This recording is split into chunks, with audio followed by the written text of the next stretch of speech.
안녕하십니까. 이번 시간에는 어떤 물류 환경 중에서 해상 운송 환경을 설명하도록 하겠습니다.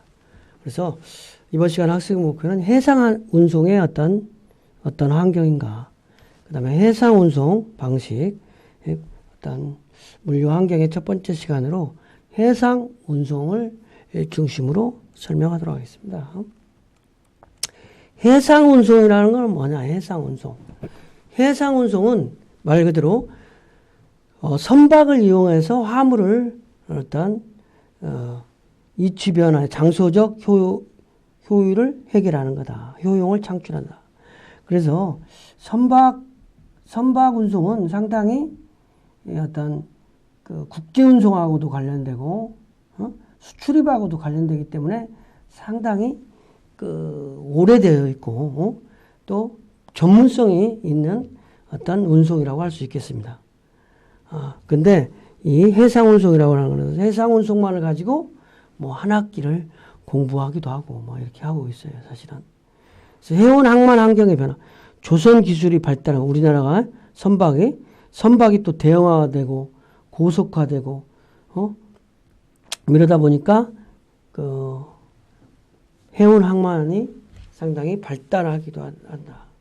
그리고 특히 이제 우리나라에서 해운은 우리나라는 수출입으로 어찌됐든 먹고 살고 경쟁력이기 때문에 어찌됐든 해상 운송이 그만큼 밀접한 관련이 있다는 거죠. 그리고 우리나라 입장에서는 관련 산업이라든지 자원의 효율적 배원, 국방력 강화, 국제 수지 개선 이러한 여러 가지 요인과도 연결되면서 해상 운송의 중요성이 있다고 할 수 있겠습니다. 그럼 해상 운송의 개념은 뭐냐?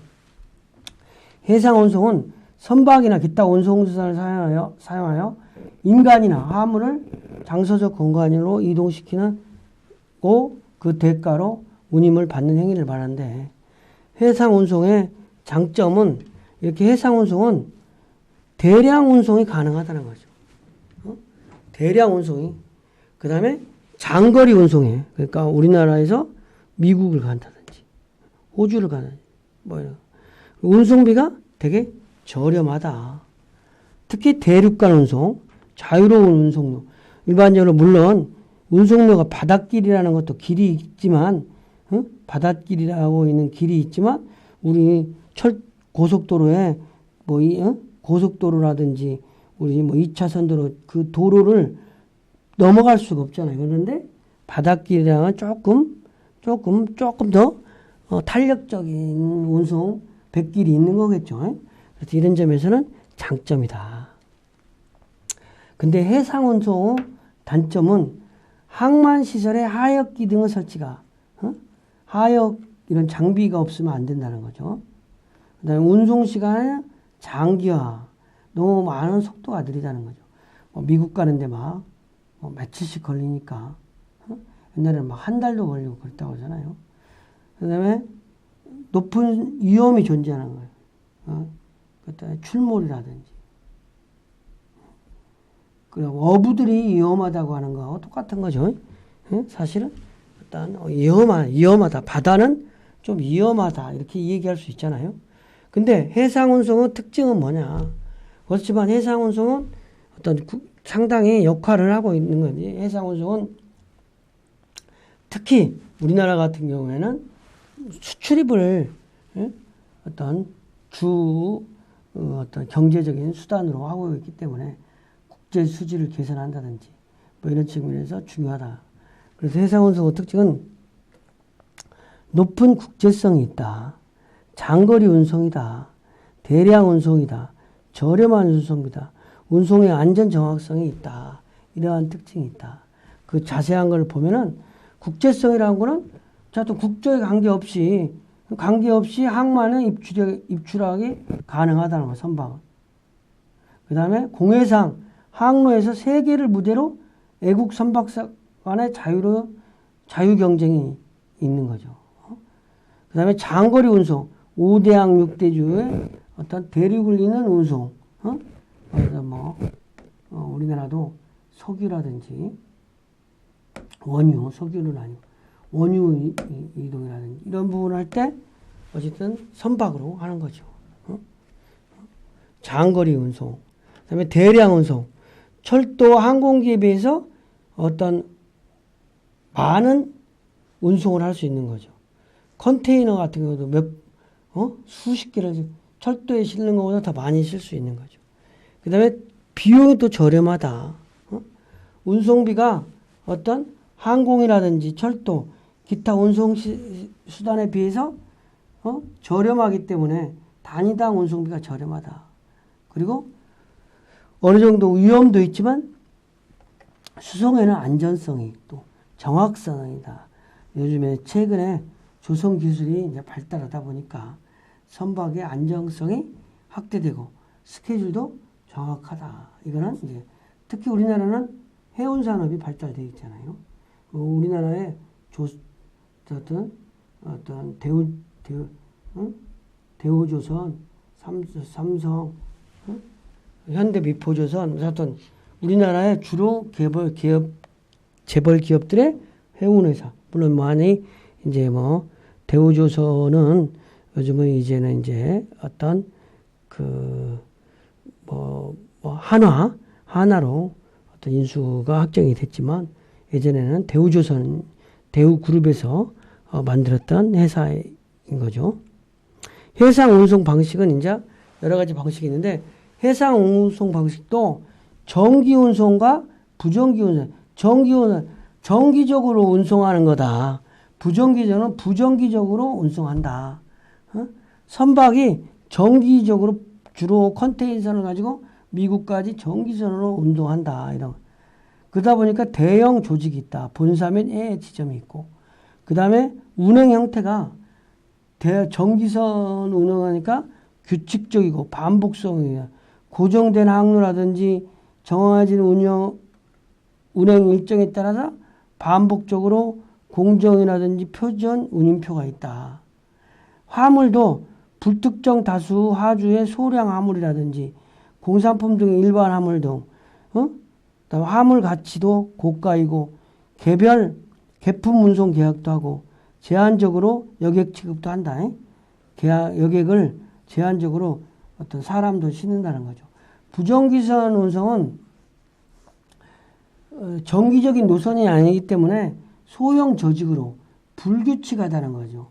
그래서 요금도 변동하고 용선 수송 계약에 의해서 어떤 화물만을 전문적으로 하지 사람은 취급하지 않는다.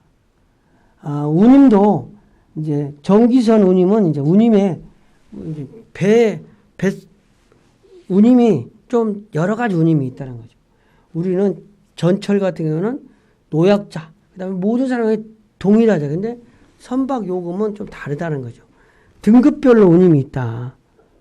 운임 요일표에서 형태별로, 그다음에 특별요금, 운임 요일표에 별도로 특정 목적을 최저 운임이라든지 박스 단위 운임이라든지 통운임이라든지 기간 물동량 운임이라든지 일정 기간 동안에 제공한 물량에 따라 차등제로 적용되는, 그러니까 운임도 이렇게 많으니까 해상 운송론 이런 커리큘럼으로 해가지고 어떤 한 학기 배우기도 하고 그래요.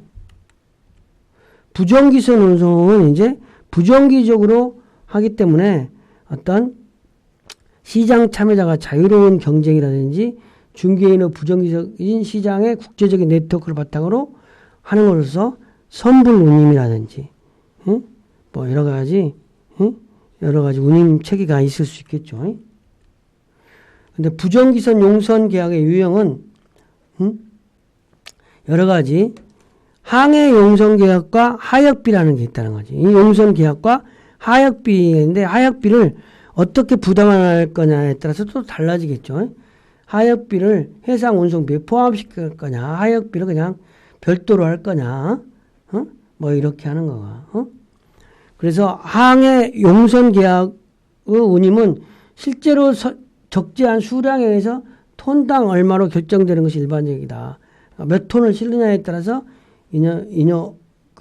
운임이 결정된다는 거죠. 그 대신 하역비는 적재 및 하역비 부담을 누가 부담하느냐에 따라서 용어가 좀씩 달라진다. 그러니까 나이너, 그로스 텀, 네트 텀, 럼프섬 캐릭터 이런 게 있는데 그로스 텀과 네트 텀만 좀 구분해 보자고요.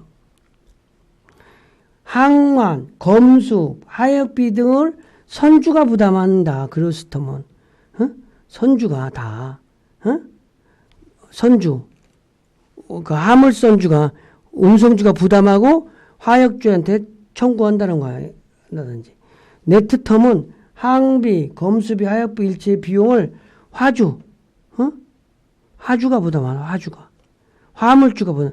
선주가 항만 사정에 대해서 잘 모르는 항만에 배선하거나 그러니까 선주는 그러니까 화주가 부담하는 거는 화주가 이렇게 하는 거는 화주가 그 부산항에 대해서 잘 알면 자기가 하역비, 검수비 이런 거를 부담한다.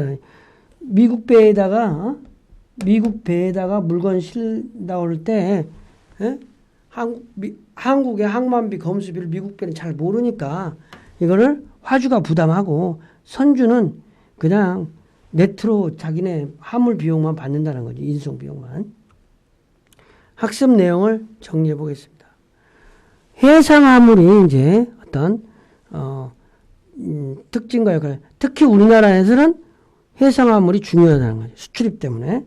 그래서 그 특징을 조금 잘 정리할 필요가 있다.